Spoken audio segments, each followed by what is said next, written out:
check, good. So I'm Max Duran, CWB Association Welding podcast.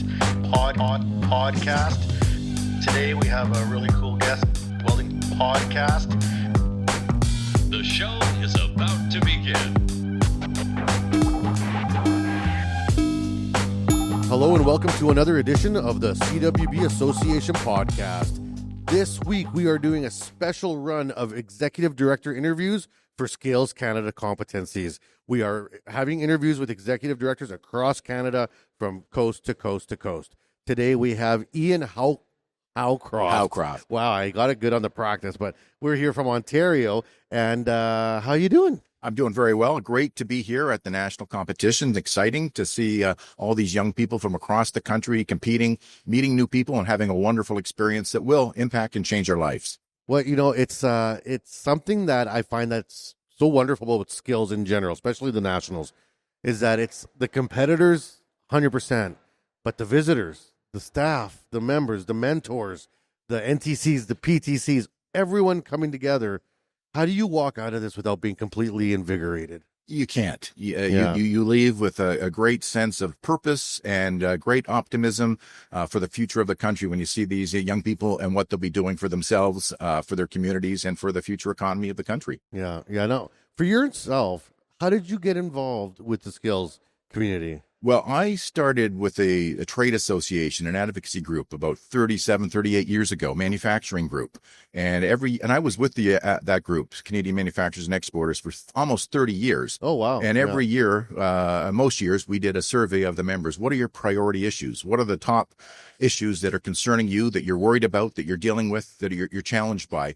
And every year I was there, one of the top 3 issues was a shortage of skilled workers. Yeah. And that still is the case. Doesn't it feel like we've been saying that forever? It has been. Yeah. It has been. When I first got there, the chair of our HR committee asked me to hold the committee, find out what the issues are, and so we can decide what our work plan would be. I did. Came back to him and said, the big issue seems to be a shortage of skilled workers. He goes, you know what? That was a big issue 10 years ago. It's going to be an even bigger issue 10 years from now, but all we do about that is talk. Yeah. And I'm only chair for 2 years, so we're not going to make any difference in the skilled challenges that we're experiencing. Find something else for me to do in my 2-year tenure. And that stuck with me 38 years later. Yeah. So I'm pleased to say that with all the work people are doing, the interest that is being generated, the more attention that's being paid to it, we're doing more than just talking about it now. We're taking concrete action and we're building skill solutions rather than just identifying skills challenges. So that was my introduction to the world of skills, and I continue to be involved in it during my entire tenure at CME.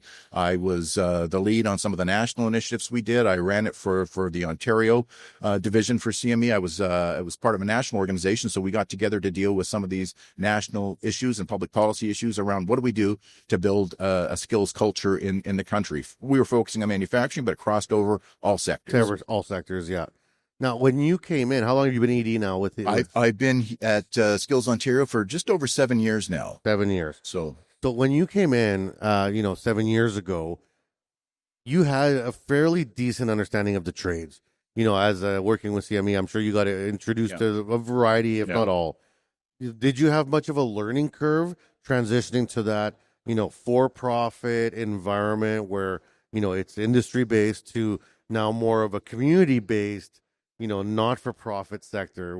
Was it tough? It wasn't tough. It was there's a learning curve, and I think there was a lot of commonality in the issues. The CME was a not-for-profit advocacy group. Skills Ontario is a not-for-profit skills promotion organization. So that wasn't a tough challenge. But you're learning the business, you're learning the issues, you're continuing to look for the relationships you need to be able to move things forward. And what are the programs we're offering? What are the programs that we need to offer, and how can we learn from what's being done across the country with all the other member organizations in the Skills Network family? And it's a great organization to work with because everybody is passionate about what we do, they're interested in what we do, and they want to make sure that they're sharing their successes so that others can learn and benefit from what we're all doing across the country. Well, and you brought up something that it's a question that I had slated, is that every province has to rely on and territory has to rely on their sponsor network, the people that support them, the people that are advocates for them, or even just, community partners. Ontario's no different. I've heard lots of barriers for some of the territories, lack of industry, lack of partners, because it's just more isolated. But Ontario doesn't have that issue. You're kind of like the hub, of so many things in Canada. So how do you manage the sponsor networks? How do you manage having the funds? Because, it's a huge team that you bring every year. So how do you work with that? Well, we have always had great support from the Ontario and federal governments. And I have to recognize and applaud particularly the Ontario government, because they've really increased their support for skilled trades and for the promotion of skilled trades. And we've increased our partnership and what we're doing with them. So we depend on them significantly for what they contribute and the way that we work together. Yeah. But also, when I got to Skills Ontario, my board said we want to have a more diverse revenue stream. We have to make sure that we're growing in the areas we need to grow, and we need funds to support that. So we've been building partnerships with all the colleges, with school boards, with manufacturing companies, construction companies, service companies, technology companies, to make sure we're covering all sectors of where skills are needed and how we can bring them into engagement with us. So I view myself as the chief relationship officer. How do we get out there and make sure people are aware of what we're doing? And I have to say, we've had great success, great interest with the business community, with labor unions, with the others that we're talking with. We have about 1,000 volunteers that work with us to deliver our programming. We have about 45 staff right now, which is significant for not-profit organization in Ontario, but we couldn't do what we do without the 1,000 volunteers and those who are committed to working with us, helping us to build the organization. And we probably have over 200 partners as well that come out. Some provide us with direct funding, some provide us with in-kind support and services. Consumables, we need that. We have our competition at the beginning of May, and it's the largest competition in the country. We have over 2,700 competitors in 77 contests. We had just over 40,000 visitors, I think, this year, and it's an enormous undertaking. And the costs are significant, and without those volunteers coming out and helping us set up, it couldn't happen. So we really appreciate the volunteers that we have, the partners that we have, and the two biggest partners, the federal government and particularly the Ontario government. So we've done very well, and I think we're seeing a difference. We're making a difference because I think people are focusing on, these are good careers. These are excellent opportunities for young people. We still, I think, need to do more with parents. Because some parents are still, the bias. We want you to go to university.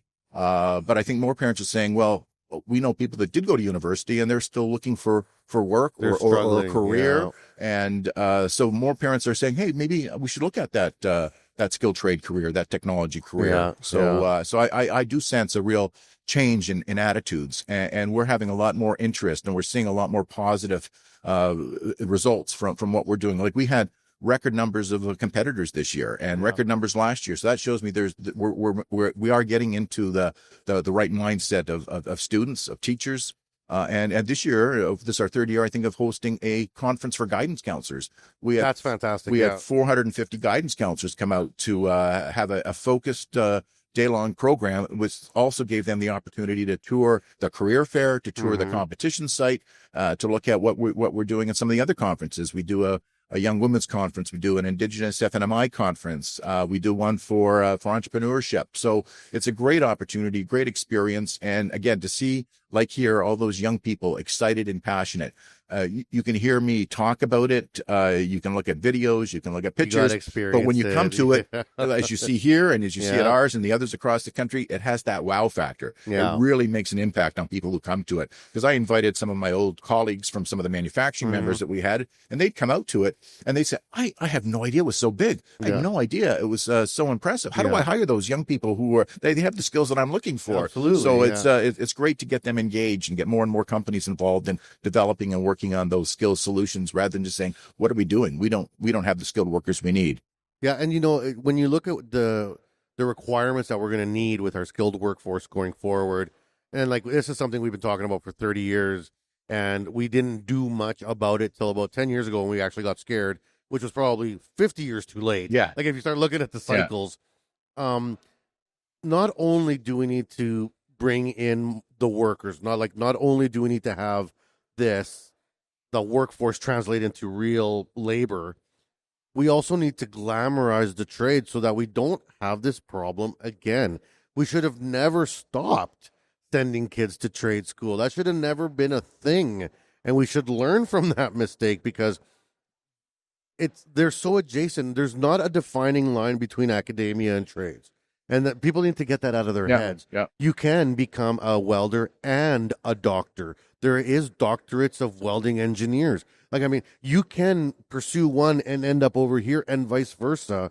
And that's what we need. We need that kind of partnership going forward. Yeah, I couldn't agree more. And what we try and do is open people's eyes, open people's minds, and open opportunities for people who are looking at what educational pathway should I take and how does that lead to my career pathway. And we've had, as I said, the good fortune to have a lot of partners. We have a staff that goes into the schools. Last year we did over 2,000 presentations in the school system during the year. We hold conferences and trade and tech days around the province for girls and young women, for Indigenous youth, for other underrepresented groups to get to. We do some for parents, which is great because that's a market we do, and we want to do more with guidance counselors and other educators. So I have to say there's more receptivity to that message now. And when we go into the schools, there's a lot more interest. And I want to say one other thing that we're doing right now is we know some schools and some people didn't necessarily have a what we used to call a tech class in the school. Right. So we put those back in.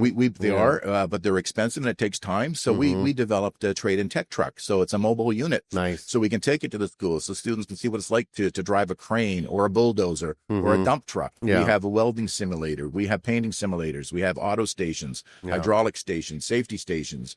3D printing, a little bit of everything, and that went really well. So we built 3 more of these mobile units. So there's great interest in that, and again, that was done through the partnership with the Ontario government. What we're trying to do is again get that experiential, try a trade opportunity, young people, so they can see what they want. Now, some people might say, no, it's not what I want, which is fine. But what we're trying to do again is open eyes so that people have the full array of opportunities open to them, so they can make that educational decision and that career decision. It's great when somebody wants to change their careers later, but if you get that information to them sooner, perhaps they could get on that track much sooner if that's what they want to do. It might have happened already, yeah. I feel in a lot of ways COVID was a bit of a reset for that because it really put the focus on the fact that the trades don't stop. It's not trades aren't optional, right? Yeah. Trades are necessary. There's a lot of things that became very optional during a global crisis, right? Like getting certain aspects of life just were not important anymore. But plumbing, electricians, welders, water management, these things never stop being important. Yeah, and it was highlighted too with we had a shortage of PPE during the pandemic, so we need to manufacture that. You need the workers to go into the manufacturing facilities to do that, but you need the millwrights, you need the machine operators to keep all that equipment going. You need the auto folks to keep the trucks going. Power needs to come in, water needs to run. So I think that the pandemic, negative though it was, it did highlight these are important jobs, and people realize, hey, we need to have that done. We can't get by without having a skilled workforce. And it also highlight the fact that the demographics we're seeing more people going to be retiring than coming in right now. So it's already starting. We have to deal with that. So we want to make sure that young people are aware of these opportunities, particularly those from the underrepresented groups. Our director of competition is a millwright. She was a gold medal winner for Skills Ontario. She was a silver medal winner for Skills Canada. So it was Compétences Canada. She worked for a big auto parts company in Ontario. Then she worked for one of the school boards doing manufacturing and construction for them. And she was always a volunteer with us. So we were able to recruit her. Yeah. And when she told me when I started, I was one of the only 2 millwrights, I think, in her class who were women. And she said that 3% of millwrights were female. And she says, good news is it's doubled, but the bad news is that's still 6%. So we still still terrible. Still have a long way to go. So these again are excellent opportunities that we're trying to highlight and make sure people are aware of that. Now you mentioned a couple times about getting out across Ontario. Now Ontario's big. You got a lot of land, and then once you get north of Sudbury, it gets real remote, right? Now, how do you manage the logistics of trying to coordinate so many volunteers, so many people, so many like regional competitions that have to happen that work towards this? How do you do all that? through relationships, through partnerships, and through organization. You're right; it is a huge landmass, and there's still more we want to do. One of our focuses is doing more regional events. I mean, we have our big event in Toronto, but we also know that not everybody can come to Toronto. So how do we get out there?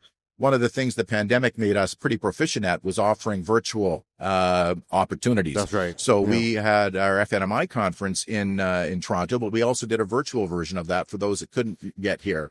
And we're also trying to make sure we have staff around the province, so we go and hold conferences in Thunder Bay, in Dryden, in Kenora.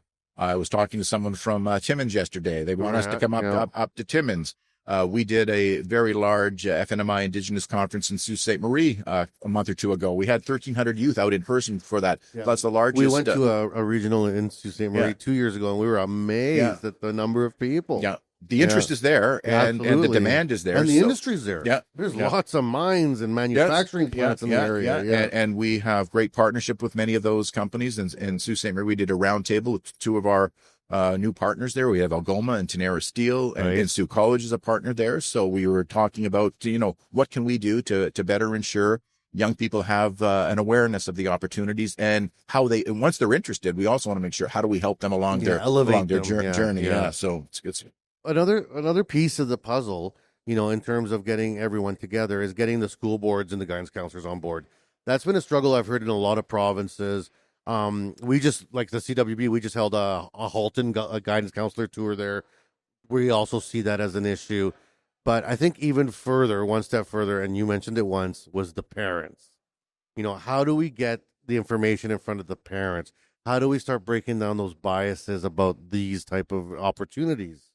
And that's probably the hardest audience to get to, because you can go to the students and the schools, the educators, the businesses. Captive. So it's harder to get to the parents. But again, during the pandemic, when people weren't necessarily working, we did a lot of parent outreach and engagement. Yeah. We sent kits to families. We did family movie nights, try to tie it to a movie that raised the issue of skills, and we'd send them a kit to do. And we worked with one of the movie chains and sent movie codes so they could watch the movie and do that. Try and get parents aware of the Welding issues. From Star Wars in there? No, we weren't able to get that. That's on our list, but we haven't been able to do that yet. But it's on our list. So what we're trying to do is we invite the parents to come to our competition to see it. And some do, and I think we're seeing more parents interested in this, wanting to learn more and having a receptive attitude towards this. Whereas before it was, oh no, I think it used to be, I'm not interested in the skilled trades. And skilled trades are great careers for my neighbors' kids, for others. And now it's, hey, this is something I think my son or daughter might be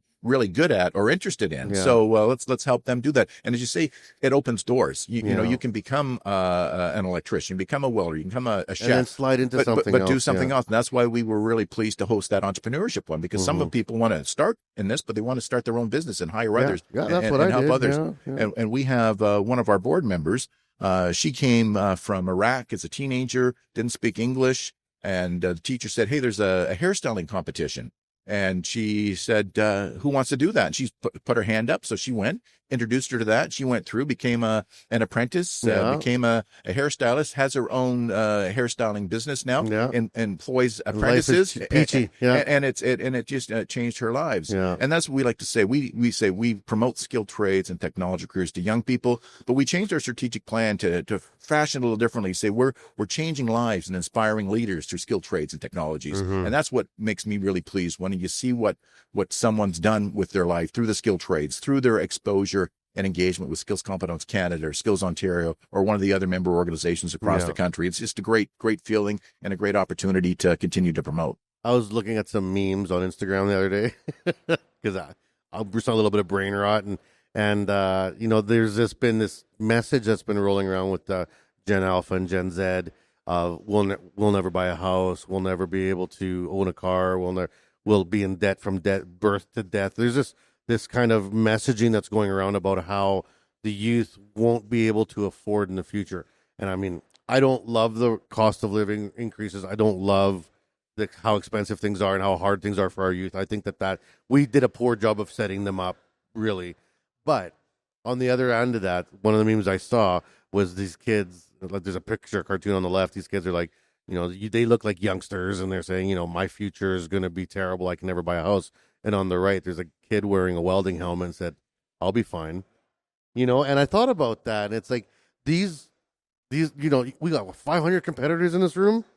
I bet they're all fine.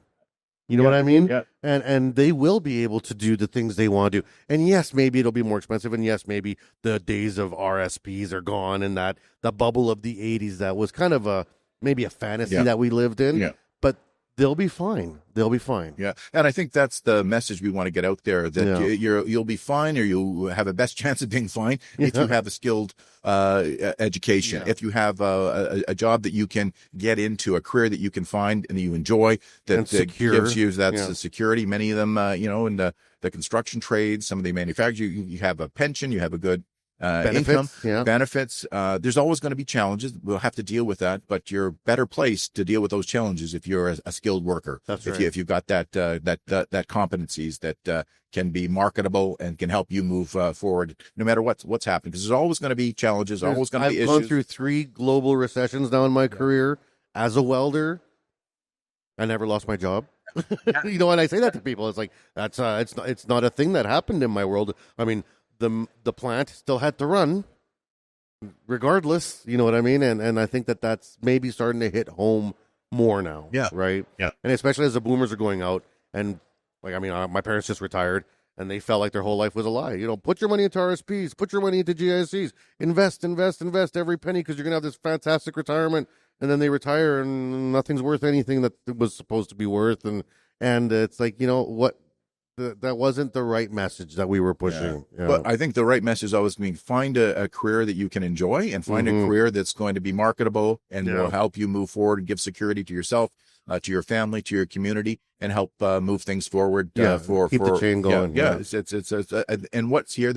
And the skilled trades and technology careers are broader than most people think. You walk around here and you see things that people wouldn't even think are skilled trades. 2D animation, 3D animation. Some of the other ones that we do. We introduced this year cybersecurity as we were talking about as a new competition. And that's huge. That's the future right there. So last year we did drywalling. We had, which wasn't a new career, but we hadn't had it. And I'm terrible at it. I'm a terrible drywaller. So we won't ask you to be a judge in that one. No, welding's my game. And the year before that, we added advanced and additive manufacturing. Yeah, and I love that. Which is it's been up and coming for a while now, but it's something that we want to make sure that our competitions. Well, and the colleges have the courses, so you want everything to ladder into something, right? Yeah, we want our programming to resonate with the students and give them the information that they need and the experience and the trade opportunities that will help them make those decisions. Yeah.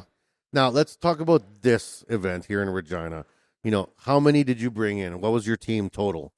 We have about 69 competitors, and our total team is about 130 people. And that includes the advisors, the supporters, the coaches for the students. And we have about five staff here, including me, to support the team and to help the team. And so that's a pretty big team. Yes, it is. Yeah. It's probably the largest one, but we're from the largest province. BC, I think, was right behind you at 60. Yeah.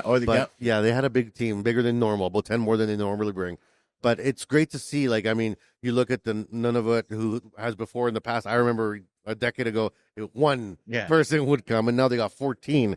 So you're seeing this organic growth of skills. But Ontario is one of the OG skills, right? They're one of the original group of skills members.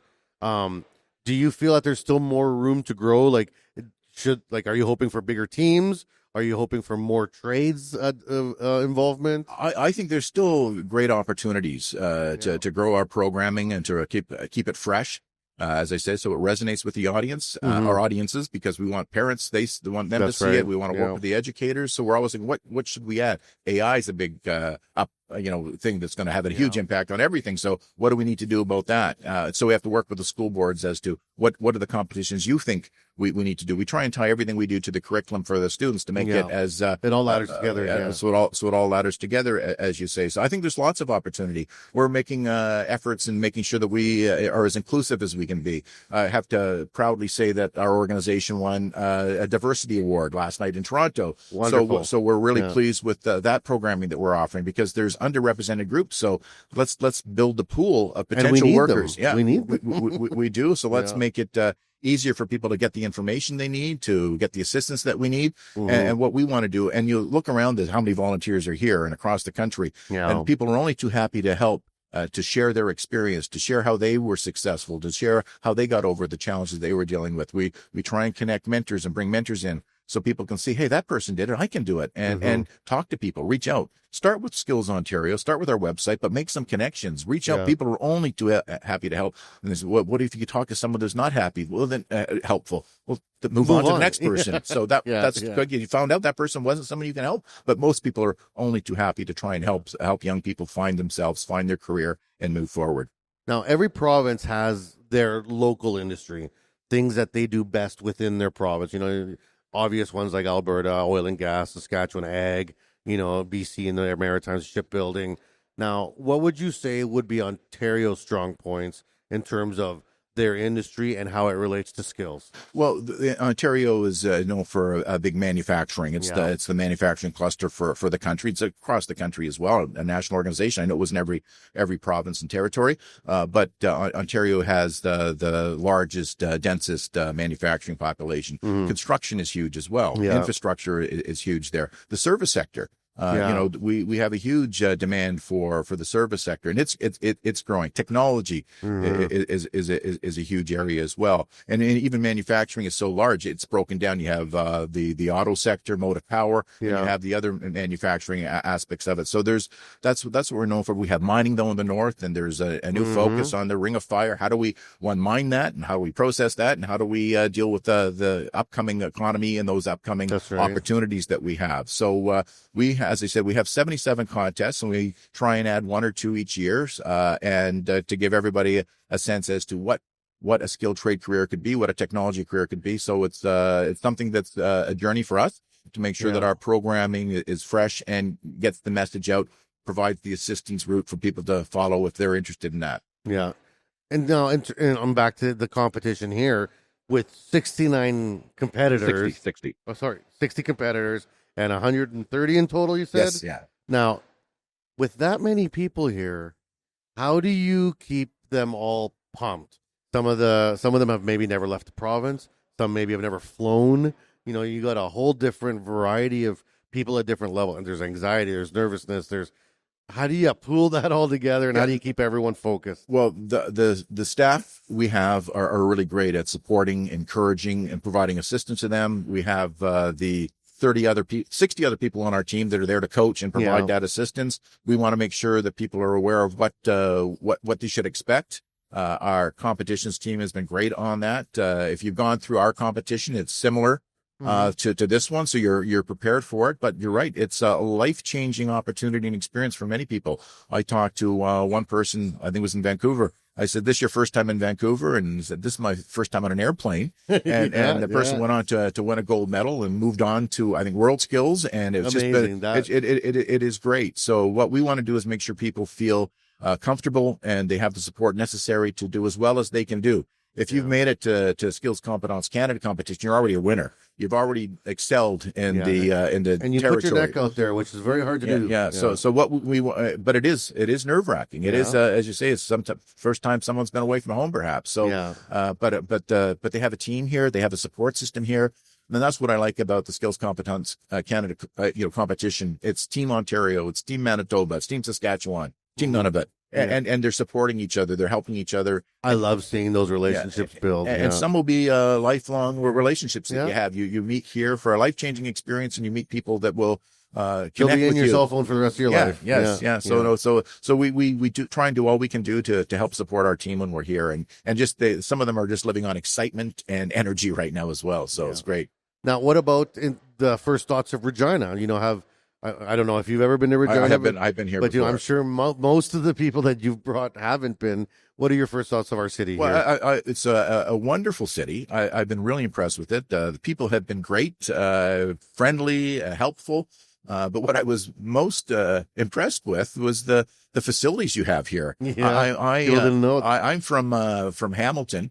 And I'm saying we don't have facilities like this in Hamilton. This is the largest interconnected conference center in North America. I learned that. Yeah. And I was when I was told that the competition was going to be here in Regina, I said, "Do they have a facility big enough? They have the largest in the country. I didn't know North America, the largest in the country. So it's an amazing facility. So it's been a very positive experience. I've been to Saskatchewan a few times in my former career in the national organization. So, but it's great to come back. I've been here for a while, and I hadn't been at this center before, so it's nice to see and experience that. Yeah, and how have you liked the center so far? It's The been layout great. and everything. It's been great. It's enormous. And there's lots of parking. That's one of the things. It's like I go to other conference centers; they might be big, but the parking's terrible. And when they built this, they left lots of parking. Well, we noted that as well. The parking is great for the conference center, for the stadium, for the arena. It's an amazing facility. Yeah.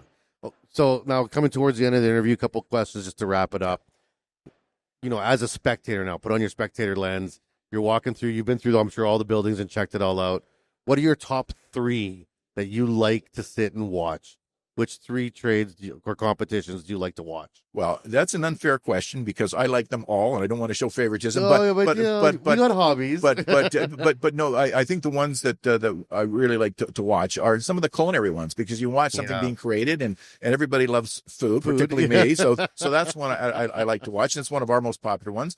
And hairstyling is always good to watch too because you see something being creative. Yeah. And robotics is always interesting to watch. That's up and coming. But you're just walking around the bricklaying and the landscape architecture. They're all just fantastic to watch. And landscaping, baking and cooking, and hairstyling. I've been like the top 3. Okay, I'm close then. That's good. That's good. But they're all fascinating. But only one person picked welding, which oh come on, because you're behind the screens. That's right. Okay, so and for the last question. For yourself, knowing what you know through your extensive career, trades adjacent, and now working with the trades with skills, going back in time, to being a young Ian and starting over, but everything about the trades. Which one do you pick to start your life over with? Well, the one I would enjoy most would be probably in the culinary arts, and we have an app that we designed. People could do an assessment of themselves, and it recommended 2 courses for me. One was working with youth. Yeah. And the other was culinary. Okay. And I enjoy that, but I don't think I would like the high-paced restaurant life. I enjoy private chef. Need that, or just I use cooking to relax and enjoy a nice meal. But I found out there's so many career opportunities and options available. But those are the ones that I probably would enjoy the most. I'm creating something. And I do love food, so it fits my hobby. Well, I hope you get out to lots of restaurants in Regina. We're famous for our restaurants. Yeah, here, I was impressed with that too. I had a nice meal at a Japanese restaurant last night. Oh, which one did you go to? I can't remember the name, but it's across from the DoubleTree. Juan. The food was great. Best ramen in town. Yeah, it was great. It's fantastic. Yeah. I actually had the udon, but it was close. But it was great. It's good. Awesome. Well, thank you so much. I really appreciate you being on the show today. Thank you. It was great. Really appreciate it. Thank you. And for all the people that have been following along with the episodes here, there's 13 total ED episodes here for skills. So if you've stumbled into this one, make sure you catch them all. They're all fantastic. Learn about the country, learn about the territories, and of course, learn about Skills Canada and all the great work that they're doing. We'll catch you at the next episode, so take care. We hope you enjoyed the show.